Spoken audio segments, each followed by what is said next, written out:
Hey everybody, how we doing? It's our second reading for our FBI notes. Um, got a lot of great ideas from kids on our last set of FBI notes on kind of how to do those things. You can certainly just create a document with just the answers, which is what a lot of people did, but some people made a copy and kind of put their own answers in.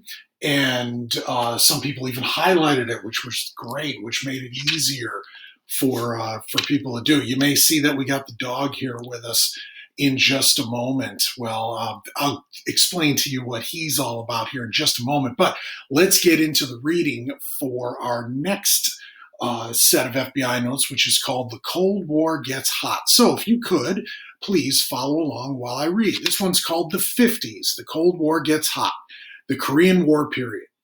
Korea is a peninsula, meaning it is an area of land surrounded by water on three sides. For much of its history, Korea was dominated by foreign powers. From 1910 to 1945, the Korean peninsula was ruled harshly by Japan as a second class colony, leading to strained relations between the two peoples that last to this day.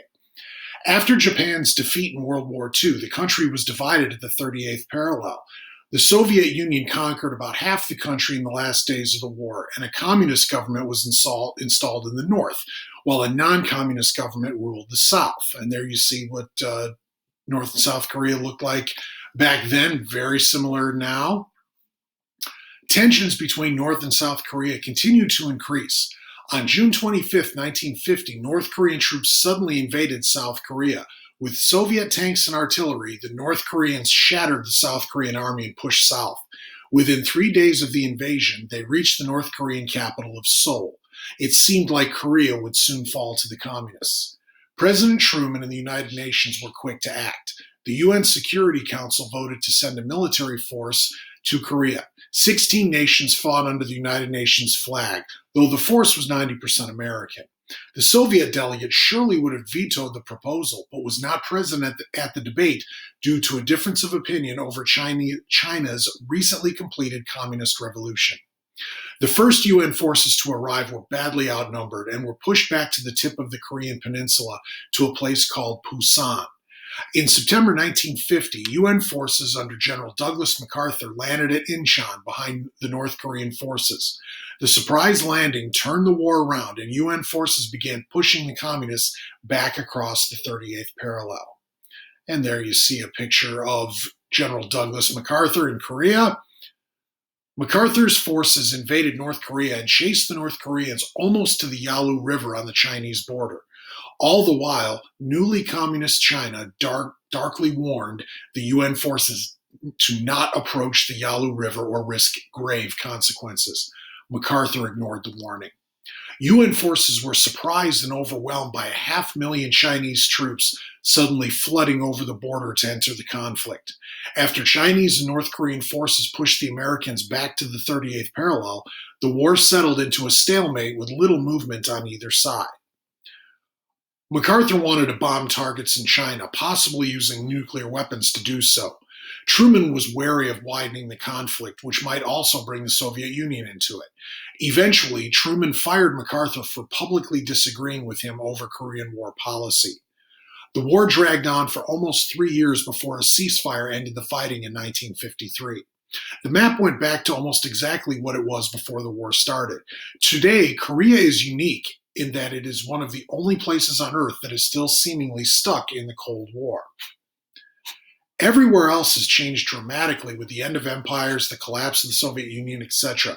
The Korean Peninsula, however, remains much like it did the day fighting ended in 1953. The Republic of Korea, or South Korea, is an example of democracy successfully growing in a place where it did not exist before. When America went to war to defend the country in 1950, it was really more of a dictatorship than a democracy. But over time, it has turned into one of the true success stories of nation building in the world. Meanwhile, with the Korean War, the Communist Revolution in China, and the communist domination of Eastern Europe, many Americans worried that communist spies in the U.S. might be working to overthrow the U.S. government. A government official named Alger Hiss was charged with spying for the Soviet Union. Atomic scientists Julius and Ethel Rosenberg were convicted of supplying secret information to the Soviet Union and executed. With so many things going wrong with regard to communism, a climate of fear developed and contributed to the rise of Wisconsin Senator Joseph McCarthy. McCarthy made it his mission to root out communism in the U.S. He told the American people that he had proof that communists were working in the U.S. State Department, and that was what led to communist domination of Eastern Europe and China. He made wild accusations without ever actually producing any evidence. Many in America believed him, and McCarthy accumulated enormous power in the Senate. His enemies feared pushing back against him because his claims were never backed up, yet people still believed them. The term McCarthyism came to mean to accuse one of disloyalty without providing any evidence of guilt. And there you see a picture of Senator Joseph McCarthy. Many lives were ruined by McCarthy's wild charges in the early 1950s. He bullied people to call to testify before the Senate, and nothing happened. Much of the nation stood around and allowed their democracy to be hijacked by a demagogue, which is a political leader who gains support by appealing to people's fears and prejudices instead of through rational argument. Finally, McCarthy went too far in 1954 and accused the U.S. Army of harboring communists. The Army fought back against the accusations, and it became obvious that McCarthy did not have a shred of proof for his charges and never did. With that, the bubble burst, and his influence rapidly dwindled after years of a stranglehold in America. Global concerns in the Cold War. After 30 years in power, Joseph Stalin died in 1953. The new leader, Nikita Khrushchev, was outwardly aggressive and predicted communism would destroy the Western democracies. By the mid-1950s, the US and Soviet Union emerged as superpowers, starting an expensive arms race to possess more guns, more tanks, more nuclear weapons, and more of everything else than the other. Nothing was ever enough, and if it was thought the other side might have more. By the 1970s, the US and Soviets stockpiled enough nuclear weapons to destroy the Earth many times over. In 1957, the Soviets sent the space race into high gear by launching Sputnik, the first man-made satellite into space. In response, the US government created NASA to launch its own space missions, and Congress passed the National Defense Education Act, designed to produce more American scientists and teachers. And there you see a picture of Nikita Khrushchev on the left. That's a picture of the satellite Sputnik. It was really just a ball that beeped, but it was up in space, so the Soviets proved that they could do it. And then there's a picture of our guy right here. That's Sputnik. He is now 13 years old, and it continues to be going along. But yes, he is named after that Soviet satellite. So this is our guy. He's still around and still with us. Say hi. Around the world, things rapidly changed following World War II. The decline of the British, French, Dutch, and Belgian empires led to many developing nations achieving independence. The US and Soviet Union quickly competed for influence in former European colonies in Africa, such as Ghana, Guinea, and the Belgian Congo. In 1946, the Philippines became independent.